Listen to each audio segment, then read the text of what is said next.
Hola, Liners. Les estoy transmitiendo vertical, ya que la mayoría de la gente está viendo esto por su teléfono móvil. Entonces, dando un gran paso hacia la evolución en las redes digitales y redes sociales. Em, Ahora estoy transmitiendo parado. Em, Espero que me estén escuchando. No sé cómo está el ancho banda. Eh, supongo que, supongo que sí, porque alguien me ve. Ya. Hoy día les quería hablar sobre las redes 5G, darles un poco de contexto porque todas estas cosas son tan extrañas. Se habla tanto de estas tecnologías, pero se explica tampoco cómo funcionan y qué implican desde el punto de vista práctico para los usuarios, para todos los tipos de uso. Primero que nada, eh, espero no latearlos con tanta cazuela técnica, pero primero que hay que entender, brevemente repasemos cómo funcionan las redes de datos en la telefonía móvil hoy día. Eh, Ustedes están usando la mayoría lo que llaman la cuarta generación LTE, que es un sistema de transmisión de datos que opera con las torres que ustedes ubican. Estas torres que están por todos lados, están conectadas, la mayoría utilizando fibra óptica, formando una red nacional o metropolitana, qué sé yo, dependiendo de cómo lo veamos. Y estas redes en el fondo se comunican con los teléfonos. Para hacerlo lo hacen a través de varios canales que están habilitados. No sé si ustedes se acuerdan de las radios de dos vías, los famosos walkie-talkies cuando éramos niños, o las radios que usa la policía, cosas por el estilo. Bueno, en la práctica las antenas cuando están transmitiendo en un canal no pueden escuchar en el mismo canal. Por lo tanto, se utilizan algunos canales de subida, otros de bajada, se hacen cambios, por ejemplo, disparo una señal, paro, escucho y recibo. Bueno, la complejidad técnica de las redes de datos tiene que ver con que el número de teléfonos que pueden estar interactuando simultáneamente con una antena es un número limitado. No sé si se han dado cuenta cuando van a un estadio, a un gran evento y tratan de usar su conexión a internet, el rendimiento se vuelve imposible o prácticamente no está disponible el servicio. La razón es porque la gente que está o sea, aglomerada en un solo lugar, miles, por ejemplo, en el caso de un estadio, por ejemplo, el Estadio Nacional de Chile, 50.000 personas con sus teléfonos, las antenas más cercanas a las que ellos se están conectando llega un punto que no tiene la capacidad de interactuar con la rapidez suficiente con todos estos teléfonos, causando una congestión. Pero esa congestión tiene que ver con la necesidad de que tienes que escuchar a alguien, después escuchar al otro, después escuchar al otro. Cuando hay demasiados teléfonos compartiendo los mismos canales, el problema es que la espera se hace casi eterna. Es una problemática física de la tecnología. No puedes hablar simultáneamente con más gente, por lo tanto, ese es un límite. Em, por lo tanto, las redes 4G tienen limitaciones prácticas a la hora de la cantidad de dispositivos móviles que están conectados en las redes. El problema se ha tenido que solucionar agregando más y más y más torres, pero también hay ciertas limitaciones a la cantidad de torres que pueden estar operando. Por lo tanto, tarde o temprano, el número de dispositivos simultáneos de teléfonos y de otros aparatos que hoy día están llevando chip de teléfono, chip de los típicos SIM card, se empiezan a alcanzar esos límites y se vuelve como un tema. Ahora, otro problema que hay cuando las torres están con demasiado tráfico es que las latencias aumentan muchísimo. Por eso también en la zona donde hay más congestión uno experimenta un montón de lag, o sea, el tiempo de respuesta que hay entre que uno pincha algo y vuelve el dato, se vuelve más alto cuando hay más gente simultáneamente en las mismas torres. Para lidiar con esos problemas, las compañías de telecomunicaciones tratan de ir balanceando la carga entre estos usuarios, tratando de distribuirlos y mantener como un equilibrio entre todas las torres que están en una zona. Pero finalmente, por motivos prácticos, digamos, de cómo es la física de estas comunicaciones, esos límites son fáciles de alcanzar y como se proyecta el crecimiento de los aparatos móviles y de la conectividad de todo tipo de dispositivos, obviamente se necesita un cambio de tecnología que permita esa capacidad de admitir más comunicaciones concurrentes, bajar las latencias y mantener o mejorar o incrementar el ancho de banda disponible. Bueno, así funcionan hoy día las redes. Tú estás cerca de una torre, esa torre se conecta contigo, se comunica contigo y va alternando entre distintos teléfonos. Mientras más teléfonos, más tiempo tiene que consumirse en los canales haciendo la espera para que hablar a otro, deje pasar este, y a pesar que las antenas manejan una cantidad de canales simultáneos, no da abasto para tener mucha gente. Otro problema que hay con las antenas es que las antenas son todas omnidireccionales, o sea, ¿qué significa? Que tienen unos palos, ¿no es cierto?, que radian alrededor los 360 grados. Algunas tratan ¿no es cierto?, de dirigir y focalizar la señal hacia un lugar, pero en definitiva las antenas también producen problemas con las otras antenas. O sea, dentro de una torre donde hay muchas antenas, la potencia que se usa para transmitir en un lado puede atenuar la recepción del otro. O sea, básicamente tienes el límite de la cantidad de antenas que puedes poner, la cantidad de potencia que puedes usar, porque las antenas se empiezan a interferir entre ellas. Hay muchos tipos de interferencia, pero lo básico es que tú no puedes escuchar y transmitir en un mismo canal al mismo tiempo, porque eso es imposible. Entonces tiene que haber un cambio ahí, un switching ahí de paso a transmitir, paso a escuchar, paso a transmitir, paso a escuchar. Eh, ¿cuál es la, ¿Cuál es la promesa del 5G? La promesa del 5G es que permitir más dispositivos simultáneos operando en las redes, en los sectores, ¿cachai? Eso es una de las necesidades. Otro, mejorar las latencias, eh, pudiendo usar aplicaciones más críticas, más sensibles a la latencia con los teléfonos, que hoy día no las podemos usar. Por ejemplo, yo no puedo con una conexión 4G tener la garantía de que si estoy usándolo como para controlar remotamente un dispositivo que está andando como un dron, las latencias podrían en algún momento costar causar un error, un accidente con el dron, o si estoy haciendo control remoto de un vehículo. ¿Se fijan? Hay muchas cosas que son muy imprácticas o poco confiables usando 4G. Bueno, 5G promete mejorar la cantidad de dispositivos concurrentes, y eso se hace a través de, bueno, la ampliación de los canales simultáneos que se pueden manejar en las redes.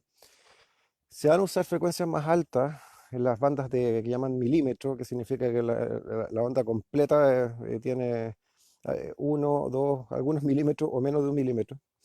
Esas frecuencias están disponibles y se pueden utilizar, pero el problema que tienen es que rebotan en algunos objetos, rebotan en árboles, rebotan en la humedad que se produce en las lluvias o cuando el clima está malo. Por lo tanto, las antenas no pueden estar tan lejos como están las de 4G. Las que se usan hoy día están de repente a kilómetros de distancia. Entonces, estas antenas van a tener que estar distribuidas mucho más cerca, en gran cantidad, a lo mejor en un formato más discreto, que estén por todos lados y no nos vamos a dar ni cuenta, como están los postes de iluminación, estarían las antenas por todos lados.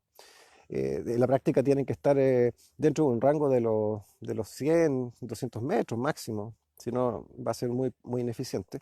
Entonces, en las zonas urbanas vamos a tener un montón de pequeñas antenas que son las que van a dar el servicio en las bandas más altas. Estas antenas además tienen una particularidad, que son array de antenas, son múltiples antenas simultáneas, cada una trabajando en alguna frecuencia específica.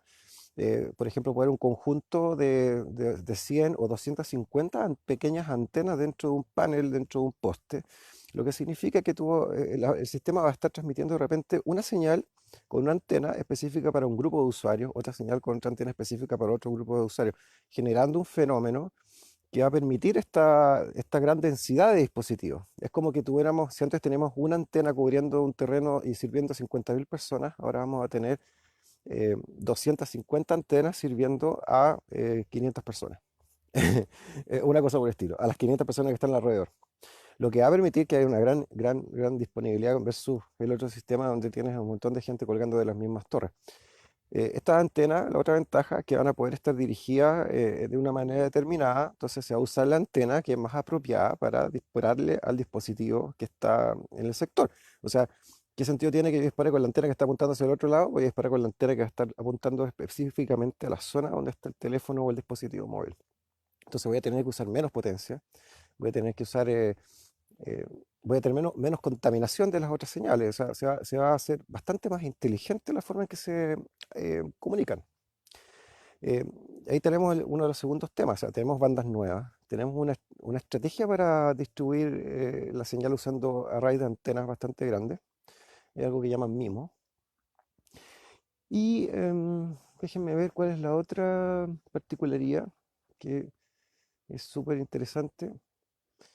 Ah, bueno, ojo, menor potencia en general también significa menos gasto de batería en los teléfonos por una razón súper simple. La antena ahora está a 100 o 200 metros, por lo tanto no necesito usar todo el guataje que usaba antes para llegar a la antena que estaba a 2 kilómetros. Por lo tanto, lógicamente los equipos con quinta generación van a tender a gastar menos batería y probablemente esa batería que se ahorra se va a poder utilizar en otros usos como prolongar el tiempo de funcionamiento del equipo o sencillamente poder disponer de equipos más pequeños que necesiten menos potencia, menos consumo, que puedan estar, por ejemplo, en todas partes. Supongamos equipos 5G en televisores, en refrigeradores, en lavadoras, en bicicleta, en cuanta cuestión esté dando vuelta, que esa es un poco la idea.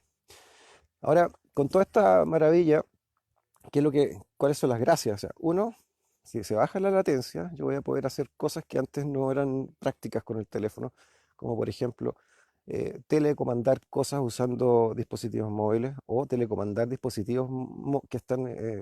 aparatos que están con dispositivos móviles instalados, como pueden ser autos, maquinaria, eh, equipos delicados como equipos de operaciones.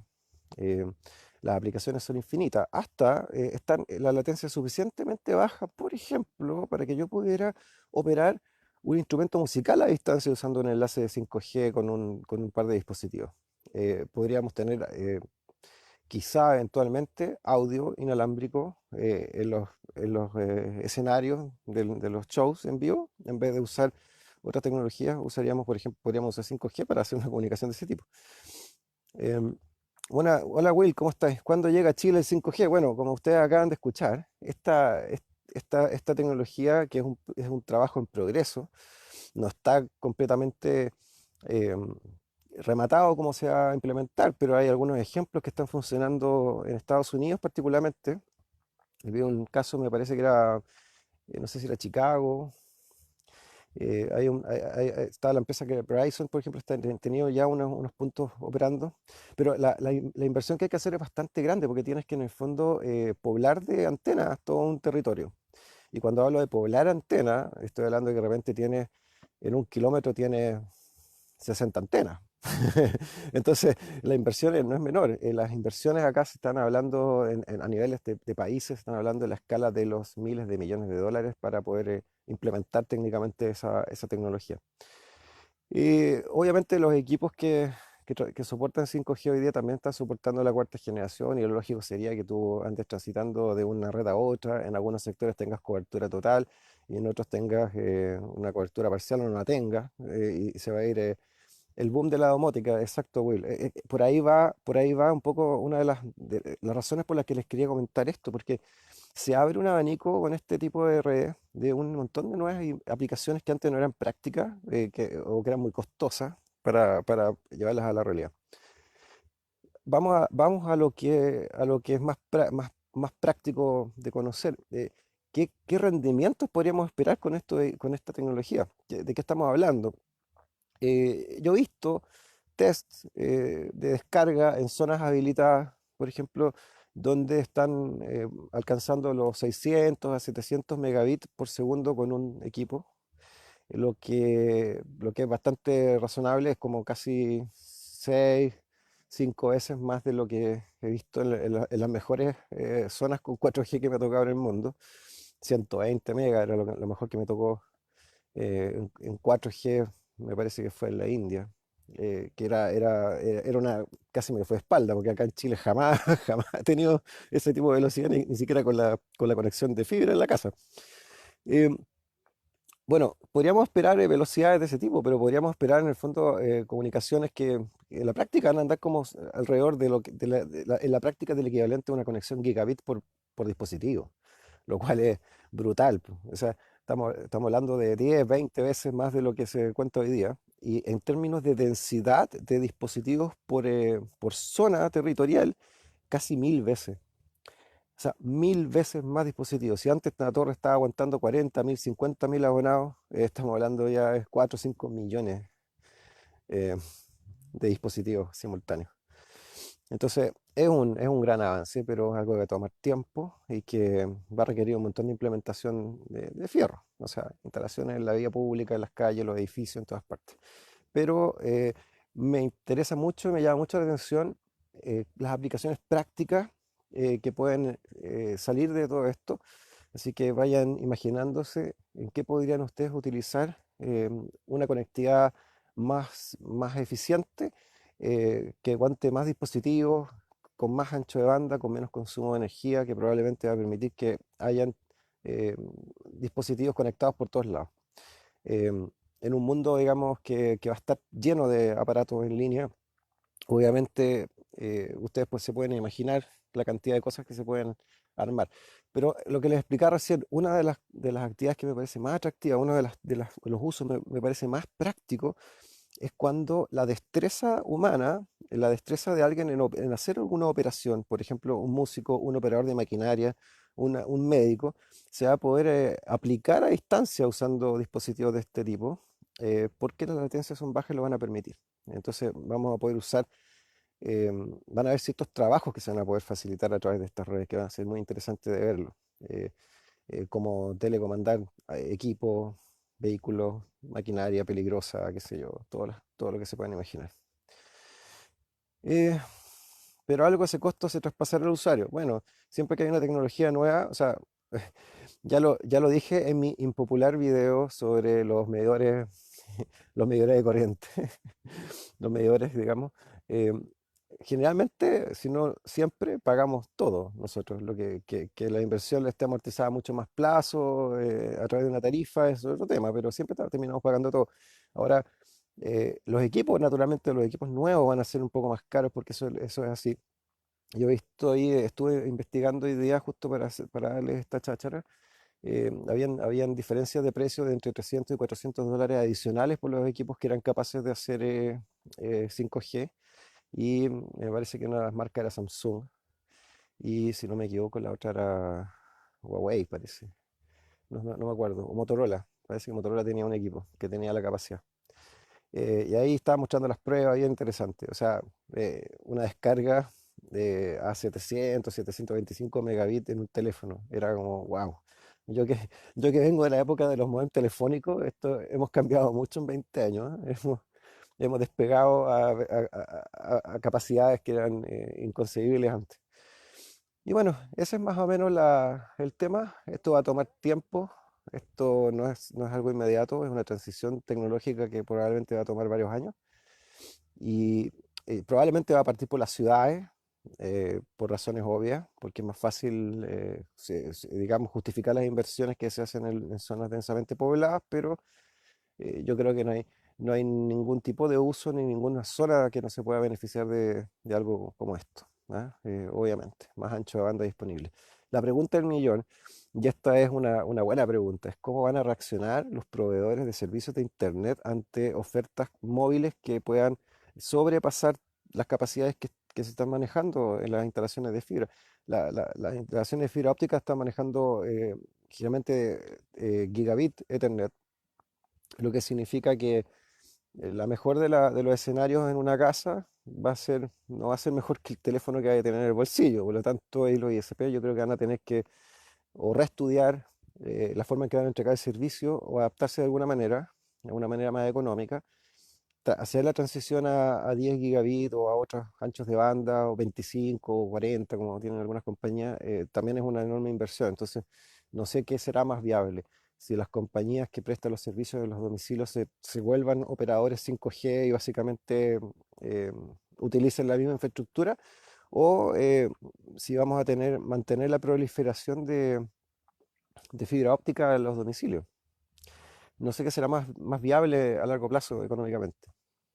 Así que les dejo esta reflexión técnica y latera, como es mi estilo, previa a un 1 de mayo, si no me equivoco. Así que les mando un saludo y si tienen comentarios o aportes a este tema, es súper interesante, los leo y que lo pasen súper bien. Chao, chao.